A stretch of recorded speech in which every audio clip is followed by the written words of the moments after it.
Yes, welcome. It is that time again. Before we go anywhere, I'd just like to firstly apologize for missing out a video. We didn't get to record the last fixtures results and talk about and discuss what happened over the weekend. So I said my predictions, but we didn't do a roundup of the weekend, so apologies for that. Um, but what comes next is this weekend set of fixtures, and we've got fairly, standard games. A couple of battles at the bottom of the table, fairly routine games for those at the top of the table. But we have a big game on Sunday, so we will start with the Sunday set of games. And the last match of the entire weekend, which is Sunday, I think it's at 4:30. Is the big Liverpool versus Man United. So Liverpool at home at Anfield. Off the back of scraping through the Champions League, beating Napoli 1-0. Mo Salah with the winner, just off the back of having scoring a hat trick at the weekend. So Liverpool in form, been in form all season, still unbeaten in the Premier League. The last remaining team that's unbeaten in the Premier League, Man City, having lost to Chelsea over the weekend, they are now top of the Premier League. So they're here defending their crown, mid-season crown as Premier League leaders at the moment. So it's a big game for them. It's a big game. Obviously, a must-win. How do I see it going down? Man United just haven't been at the races. They haven't. They just haven't been. They're a bit plucky. But I can't see anything other than a Liverpool win. I'll be very surprised if Man United even managed to muster a goal. I'm going to go 2-0 Liverpool. 2-0. I actually genuinely think that's going to be the correct scoreline. Genuinely think 2-0. I got to get one of these big games right. I got the North London derby wrong. I got the Spurs Man City game wrong. I'm just getting all the big games wrong. I feel like I'm gonna get this one right. I'm gonna go 2-0 Liverpool. So that's the last game of the week, which is on Sunday, and the two other Sunday games. We only got Saturday and Sunday games this week. We got 7 Saturday games, 3 Sunday games. The other 2 Sunday games we got Southampton at home. They're entertaining Arsenal.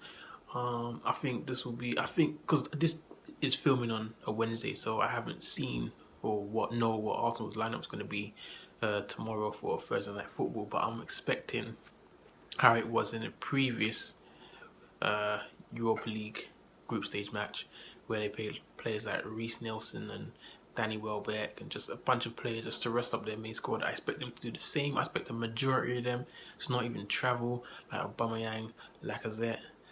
Maybe Ozil might travel. Apparently he's back in training. Might go get a little bit of match fitness, but I expect many of them to stay back. So they will come out full force against Southampton. So with that being said, I'll probably push a 3-1 Arsenal. I'll push a 3-1 Arsenal win. Other Sunday game, the last one, Brighton at home to Chelsea. Chelsea off the back of stopping Man City's unbeaten run in the Premier League, beating them 2-0 at Stamford Bridge. It was like, revitalised their season because it was starting to fall off a bit. Hazard getting 2 assists, so Hazard the main man, even though he didn't score the goals, but the main man, the creative force behind it. Chelsea dropped both their strikers, both Giroud and Morata, and Hazard led the front line as a false 9 with, I believe it was Pedro and Willian either side of him. Seemed to work against Chelsea. I mean, has the manager finally given up on his, I don't know what to call them, they're substandard strikers, lack of goals, lack of creativity, lack of hold-up play. It's like he finally gave up on them. But I think they'll have enough to take on Brighton. Brighton are usually very well at home, defensively solid, and can normally eke out a 1-0, sometimes a 2-1 win. But generally 1-0, 2-0. But this is Chelsea that they're playing, and I think Chelsea will get a 2-0 win. 2-0 win for Chelsea. And then we head over to our Sunday games. We got the first Sunday game at 12:30, which is Manchester City at home to Everton.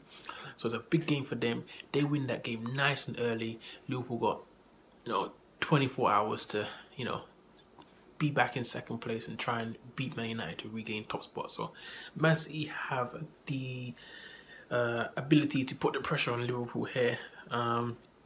And I'm going to back them. I'm actually going to back them. I think they're going to come out all kinds of blazing. I actually do. If I want to say 3-0, it could even be 4-5, possibly. I genuinely do believe that, honestly. Because Everton aren't great defensively. They're not. They concede pretty much every game. Even games that you expect them to win and keep a clean sheet. They just don't. It's just not. That's like the Everton of old. I have to get that out of my mindset.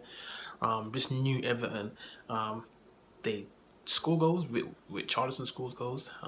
But they do concede, and I think away to Man City, 3-4's getting past them, so I want to go 3-0 Man City. We also got Crystal Palace against Leicester. I mean, Palace, not great all season at all. Zaha's not having a good season. What can I say? I can't see much light at the end of the tunnel for Palace at the moment. Even struggling to beat teams with 10 men. Conceding 3-4 goals. It's not good at the moment. With that being said,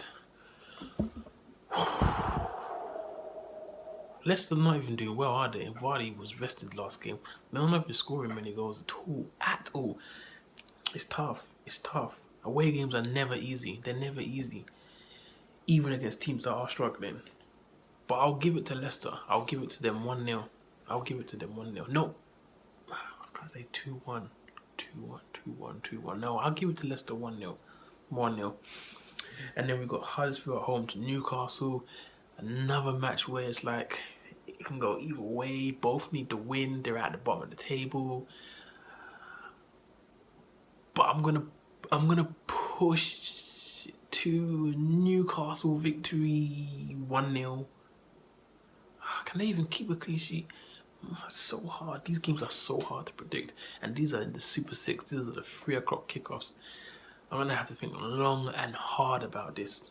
You're gonna have to submit these teams like 45 minutes before kickoff. I'm gonna think long and hard, but I'm gonna go at the moment 1-0 Newcastle. Tottenham Hotspurs are at home to Burnley.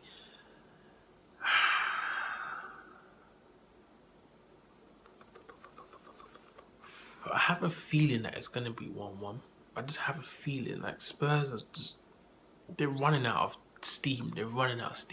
Having played Barcelona midweek, getting a 1-1 draw, scraping through the Champions League group stages only because Inter failed to beat PSV. So a 1-1 draw against Barca was enough. But I don't think, because they've got so many injuries, that the players aren't getting the rest and the rotation that they need. It's like players are getting injured and other players are getting forced back into the side, and players are not getting the due rest and rotation needed, and it's you can see it's having this toll on Tottenham, and I can see that the results are going to start to not go their way. I have a feeling, but it's just a feeling, that it's going to be 1-1, but I'm going to be sensible and say 2-0 Spurs. That'll be a sensible result, 2-0 Spurs. Hopefully Kane bags both of the goals, if he even starts. Then we got Watford versus Cardiff. Watford haven't picked up a win in a couple of game weeks. They haven't picked up a win. And Bournemouth, they're on form, but they're falling out of form a bit. I wouldn't really say they're falling out of form, but they've just been really, really unlucky with their fixtures. They've had to play Man United, which they narrowly lost to, and they shouldn't have. They shouldn't have lost that game. They deserved at least a point. I say they should have won that game, but they deserved at least a point. They played Arsenal. They lost that game 2-1. I think they played Manchester City, and it's just like they just got rolled over. What was it, 4-0 by Liverpool? Salah scored a hat-trick. So they're playing the teams right at the top of the table, all back to back, and it's been really tough for them. But they've played very, very well. Wilson is still scoring. He's scoring against some of these big teams. And I think that they can still hold it together. I don't think that they will be too demotivated by these losses, because they know that these are very, very good, classy teams, and they tried everything that they can, that they could, gave it their best. And a couple of the games they came very close, pushed Arsenal, pushed Man United, so they can be proud about that. And I think that they should get back to winning ways against Watford. I think 2-1 Bournemouth is a fair reflection. I think 2-1 Bournemouth, and then we have Fulham versus West Ham. Fulham, again, new manager, not playing so well, really struggling this season. West Ham really picked up form of recent. We've got Chicharito, Perez in and around the goals, Felipe Anderson. They're just playing really well at the moment. And for me, it's just a West Ham win here. I'm looking at 3-1. I'm looking at 3-1 West Ham away from home. I truly am. And that is the last game on Saturday, which is what, 5:30, I think, 5:30 game. And then obviously the 3 Sunday games. So those are the games. Like I said, at the top of the table, they generally have it easy. Chelsea's playing Brighton, Arsenal's playing Southampton. You really expect them to win those. Man City's at home to Everton. You expect them to win. You expect them to win that game. And Spurs are at home to Burnley. You expect them to win that game. It's just the Liverpool Man United game, which is the biggest game of the week. And then we've got a few battles at the bottom of the table. So we could see a little bit of shuffle at the bottom. We may see a little bit of a shuffle at the top, depending on what Liverpool's result against Man United is. But I expect Arsenal, Spurs and Chelsea to pick up 3 points, and the race for top 4 really is on. It's going to be very, very sad. Not sad, but someone's not got to make the top 4, and it's going to be Man United and one other, and whoever the one other is what can you do? But that's it from me. Hopefully I'm getting at least 7 out of the 10 games totally 100% correct. I'm looking to win huge this weekend. I think I can win the Super 6. I generally do. Let me know when any of you win the Super 6. I'll be intrigued to know how you do it. Do you just look at it and just go, you know what? I've done this for weeks, months. Played it all last season, played it all this season. I'm not getting anywhere. I'm not even coming close. So I'm just gonna random it. Just boom, be silly, boom, boom, be silly, boom, and submit and just hope that it wins. Or do you actually each week just sit down and be like really calculated? I'm still trying to find my strategy. I've come really close this season. I think the closest I came was 4 correct scores, and it was 1 correct result. And I think in both the games it was 1 goal off. It was like, yeah, 1 goal off. I came really close. So I'm gonna get there soon. But yeah, remember, like, subscribe, comment, follow all the platforms. Keep following the podcast. Podcast is amazing. I love being on the podcast. It's hilarious. It's so banterous, especially off camera. And stay tuned for all the content.